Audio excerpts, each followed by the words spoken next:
नमस्कार बंधुरा आज के आमी आबार एकटा चले एसेछि नतून भिडियो निये।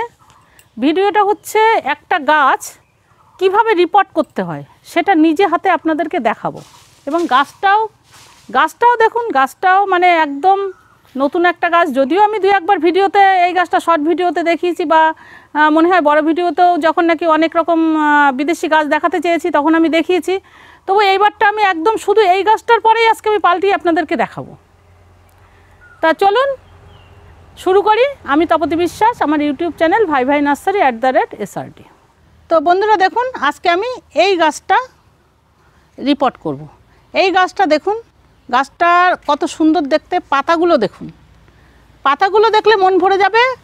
যদিও মানে এই গাছটা অনেক দিন ধরেই মনে করছি গাছটাকে পাল্টাতে হবে, কিন্তু পাল্টাতে সময় হচ্ছে না বলে পাল্টাতে পারছি না। গাছটা কি করে দেখে বুঝবেন, দেখুন গাছটার কোনো মানে বাড়ছে না, গাছটা যেন কীরকম কড়াটে মানে শুকনো শুকনো ভাব হয়ে যাচ্ছে দেখুন গাছটা। আর গোড়াটা দেখলে তো বুঝতেই পারবেন যে গোড়াটা আপনার কি অবস্থা। এই সব দেখেই আমরা কিন্তু মনে করি যে এই গাছটা এতে আর হবে না, এখন একে পাল্টিয়ে একটা বড় টফে দিতে হবে। তো আসুন গাছটার নামটা এবার বলা যাক। গাছটা হচ্ছে সামুদ্রিক আঙুর বলে লোকে চেনে, কিন্তু এটার নাম আসল নাম কিন্তু কোকোলোফা। বন্ধুরা এটা হচ্ছে ক্রান্তীয় অঞ্চলে সমুদ্রের ধারে হয়, যার জন্য এটার নাম সামুদ্রিক আঙুর। আরও একটা নাম আছে, সেটা হচ্ছে সি গ্রেপস। বন্ধুরা আমি বলে দিলাম এটা কোথায় হয় কি ব্যাপার। আর এর কিন্তু একটা ফল হয়, ফলটা কীরকম হয়, যেরকম আঙুরের ছড়া হয় ওরকম আঙুরের ছড়ার মতো ফল হয়। আর এই ফলগুলো কিন্তু স্যালাড হিসাবে ব্যবহার হয় এবং এই ফলগুলো খুব পুষ্টিকর খাবার, সেজন্যই এই গাছটার এত মানে চাহিদা। আর আরও একটা জিনিস, এটা যদি আপনার অর্নামেন্টাল হিসাবেও কিন্তু খুব ভালো হয়। যদিও পাতাটা এতটা বেশি এখন ভালো লাগছে না, যেহেতু বললাম যে গাছটা দেখেই মনে হচ্ছে যে গাছটাকে পাল্টাতে হবে, এর মধ্যে কোনো খাওয়ার নেই, যার জন্য গাছটার চেহারাটা একটু খারাপ হয়ে গেছে। এটা যখন সুন্দর চেহারা থাকে, সবুজের পরে পিঙ্ক কালারের শিরাগুলো দারুণ, মানে অর্নামেন্টাল হিসাবে গাছটাও খুব সুন্দর হয়। তো আসুন বন্ধুরা এবার আমি প্রথমে আপনাদের খোলাটা দেখাই। আপনারা অনেক সময় ভয় পান যে একটা বড় টব কিভাবে খুলতে হবে, আর সেইগুলো আমি আজকে সবই আপনাদের দেখাবো। দেখবেন আপনাদের কোনো সমস্যা হবে না, কোনো টব পাল্টাতে গেলে নিজেরাই পারবেন পাল্টাতে। তো এবার আমার এই কাজে যে সাহায্য করবেন সেই দাদাকে আমি আবারও ডাকছি। আপনারা জানেন যে কোনো কঠিন কাজ করতে গেলে আমার এক দাদা আমাকে সাহায্য করে, সেই দাদাকে এবার আমি ডেকে নিচ্ছি। আসুন দাদা, চলে আসুন। তো বন্ধুরা আমার দাদা এসে গেছে, এই যে দেখুন সেই দাদা ঠিক আছে কিনা একটু দেখে নেন, একই ছবি আছে কিনা। দাদা আপনার নামটা আবার একটু বলে দেন, দর্শকরা হয়তো ভুলে যাবে যে সেই দাদা না অন্য দাদা। তো যাই হোক, দাদা প্রথমে আপনাদের টবটা খোলা দেখাবে যে কিভাবে টবটা খুলতে হয়। নেন দাদা আপনি টবটা খুলে দেখান, টবটা এইভাবে ধরেন। হ্যাঁ দেখুন আমার দাদা কিভাবে টবটা খুলছে, দেখুন দেখুন দেখুন, খুব সহজেই না টবটা বের করে ফেললো। হ্যাঁ এবার দর্শকদের একটুখানি দেখাই যে কিভাবে শিকড়টা হয়েছে। দেখুন এই দেখুন, এটা বালির জন্য বোঝা যাচ্ছে না, মানে প্রচুর পরিমাণে শিকড় হয়ে গেছে।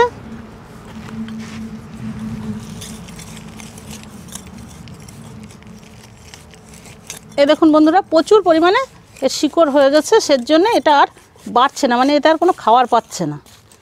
তো এইবার আমি দাদাকে বলবো এগুলোকে একটু ঠিক করে দিতে। দাদা এগুলো একটু ঠিক করে দেন দেখি, আস্তে আস্তে করে কেটে কেটে।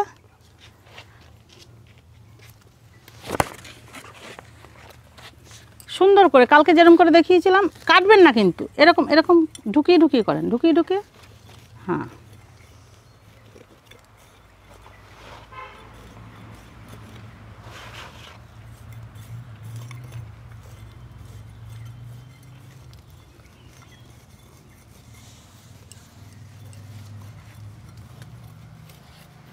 বন্ধুরা এখানেও আপনাদের একটা বলার আছে কথা।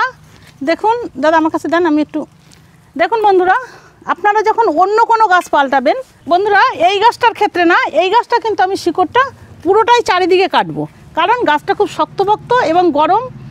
এখন যদি আমি পুরো শিকড়টা চারিদিক দিয়ে কেটে ফেলি গাছটার কোনো সমস্যা হবে না।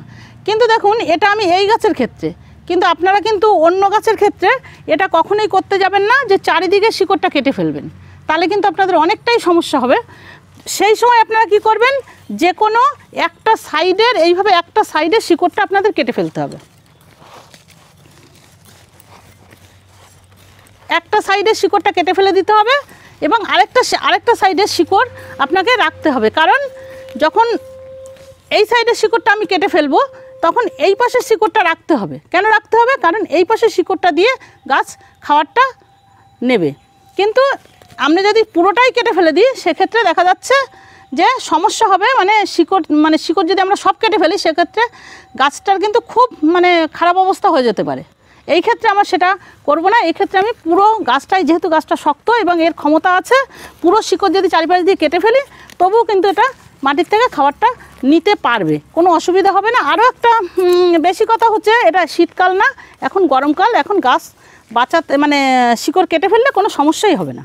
তার জন্য এর গোড়ার থেকে মোটামুটি বেশিরভাগ শিকড়টাই আমি কেটে দেবো।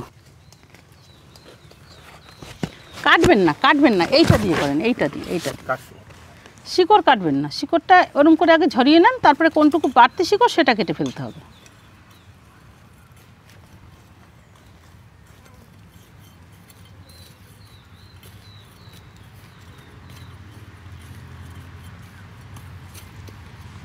হ্যাঁ, ঢুকিয়ে একদম পুরো ছোট করে ফেলেন একদম।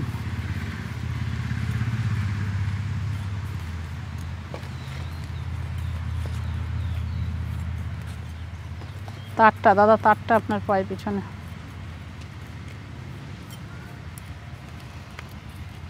এই ঘাসগুলো একটু ফেলে দেন, ঘাসগুলো ফেলেন।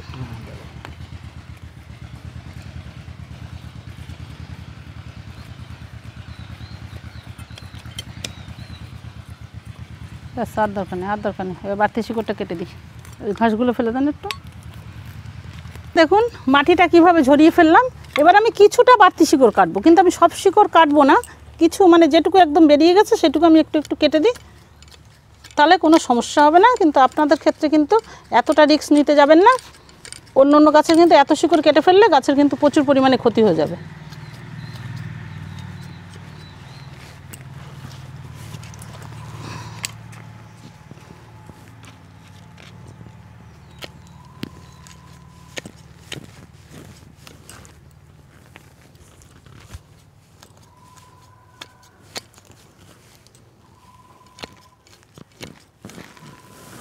বন্ধুরা, আমার দেখুন ঠিক এইভাবে আমি কেটে নিলাম। দেখুন মাটিটা ঝরিয়ে ঠিক এইভাবে আমি শিকড়টা কেটে নিলাম। দেখুন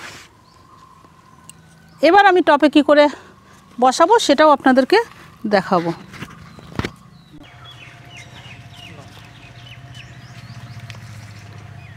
বন্ধুরা, এবার আমি দেখাবো। দেখুন গাছ তো শিকড় কাটা সব ঠিক হয়ে গেল। এবার দেখুন, এবার আমি টপটার নিচে কি দেব, এর অনেক কারণ আছে। টপটার নিচে কি দেব তার দেওয়ার কারণটা কিন্তু অনেক রকম আছে। প্রথমত এই যে দেখছেন এই যে ছিদ্রগুলো আছে টপের, এই ছিদ্রগুলোতে খোলা কিন্তু কখনোই আমরা এরকম ভাবে দেব না। খোলা কিন্তু সবসময় এইভাবে দেব, এইভাবে খোলাটা দেব। তার কারণ আমরা যদি এইভাবে দিই তাহলে পুরোটা আটকে যাবে। আটকে গেলে কিন্তু জল সরার কোনো রকমই সম্ভব না। ওই জন্য খোলাটা এমনভাবে দেব যাতে খোলাটার থেকে জলটা একটু হয়ে থাকে, উঁচু হয়ে থাকে, তারপরে আপনার জলটা সরতে সুবিধা হয়। এবার দেখুন ঠিক প্রত্যেকটা ছিদ্রতেই আমি এই দেখুন দিয়ে দিলাম।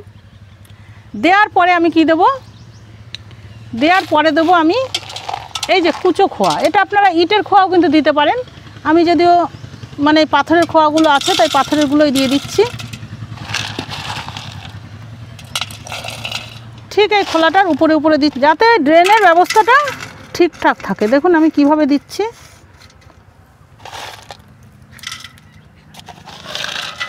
এই যে দেওয়া হয়ে গেল। দেখুন বন্ধুরা কিভাবে দিলাম। এইবার আমি কি দেবো বলুন তো? এইবার দেব হচ্ছে এই লাল বালি।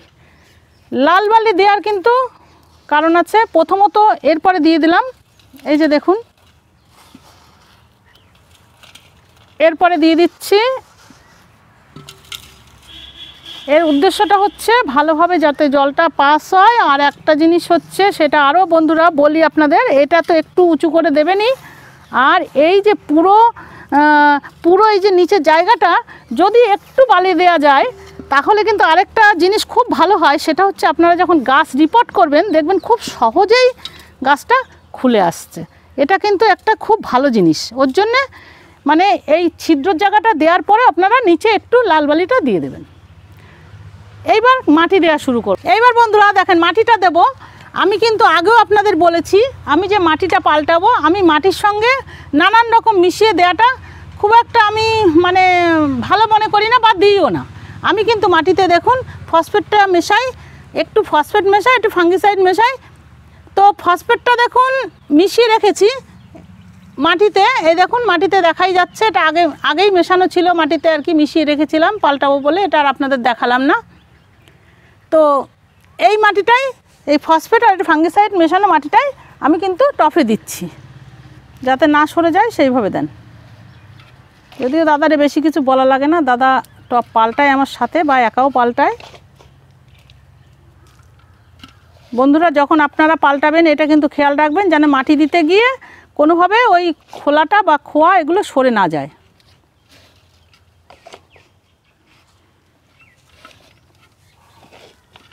এটা যদি সরে যায় তখন কিন্তু জল যদি জমে যায় তাহলে কিন্তু গাছ বাঁচানো সম্ভব হয় না।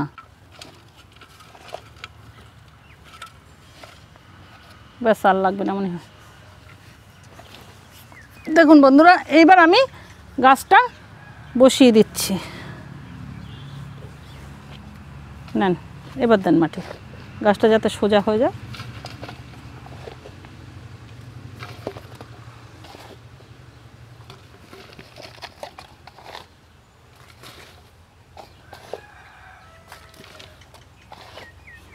এবার একটা লাঠি দিয়ে একটুখানি এরকম চেপে চেপে ভিতরে ঢুকিয়ে দিলাম মাটিটা। দেন এই পাশটা দেন।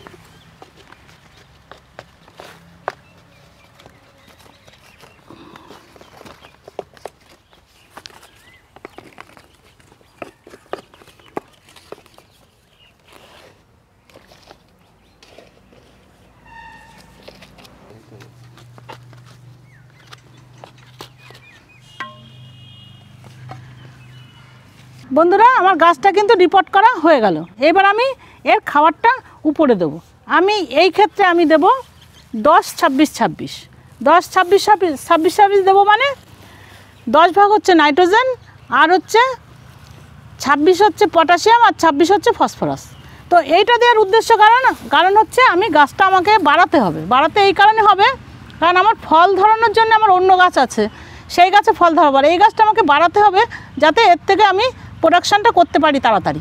সেই জন্য গাছটা আমার একটু চেহারাগুলো একটু ভালো হওয়ার দরকার, সেই জন্য আমি এই 10-26-26টা দিয়ে দিচ্ছি। দেখুন এখানে আমি 10-26টা দিচ্ছি, এই যে বন্ধুরা 10-26-26।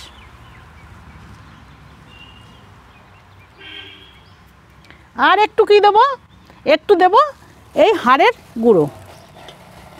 10-26-26টা হচ্ছে মানে গাছে খুব তাড়াতাড়ি এফেক্ট হবে, সেজন্য আমার 10-26-26টা দেওয়া। আর উপরে দিয়ে দিচ্ছি কিছু হাড়ের গুঁড়ো, এগুলো আস্তে আস্তে করে পচবে আর আস্তে আস্তে করে এই খাবারটা এই 10-26-এর পরে এই খাবারটা আবার খাবে, সেই জন্য আমি একবারেই দিয়ে দিলাম দুটো। এবার বন্ধুরা আমি এতে কি দিয়ে দেবো, জল দিয়ে আমি একদম রেখে দেবো। বন্ধুরা এইবার দেখলেন তো কত সহজেই একটা গাছ রিপোর্ট করা যায়। তো এইভাবে আপনারা রিপোর্ট করবেন, কিন্তু একটা জিনিসই খেয়াল রাখবেন, আপনারা কিন্তু শক্ত গাছ হলেও যদি আম জাম কাঁঠালের যদি আপনি গরমকাল হলেও এতটা শিকড় কাটার চেষ্টা করেন তাহলে কিন্তু সেই গাছটাও কিন্তু ক্ষতিগ্রস্ত হবে।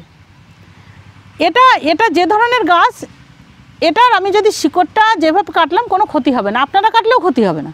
কিন্তু যেন এভাবে আম জাম কাঁঠালেরটা কাটতে যাবেন না, তাতে সমস্যাটা কি হবে, সমস্যাটা হচ্ছে গাছটা মারা যাবে। তখন সেই ক্ষেত্রে আপনারা করবেন যে কোনো এক সাইডে শিকড়টা, নিচের শিকড়টা একটু কেটে দেবেন আর এক সাইডে শিকড়টা আপনারা রেখে দেবেন, যাতে সেই শিকড়ের মাধ্যমে গাছ তার খাদ্য ঠিকমতো গ্রহণ করতে পারে। সেই জন্যে আপনারা যে কোনো এক সাইডের শিকড়টাই কাটবেন। তাহলে বন্ধুরা আজকে আমার রিপোর্ট করা এই পর্যন্ত শেষ। তো আবার পরবর্তী ভিডিও নিয়ে আসবো, ততক্ষণ আপনারা ভালো থাকবেন।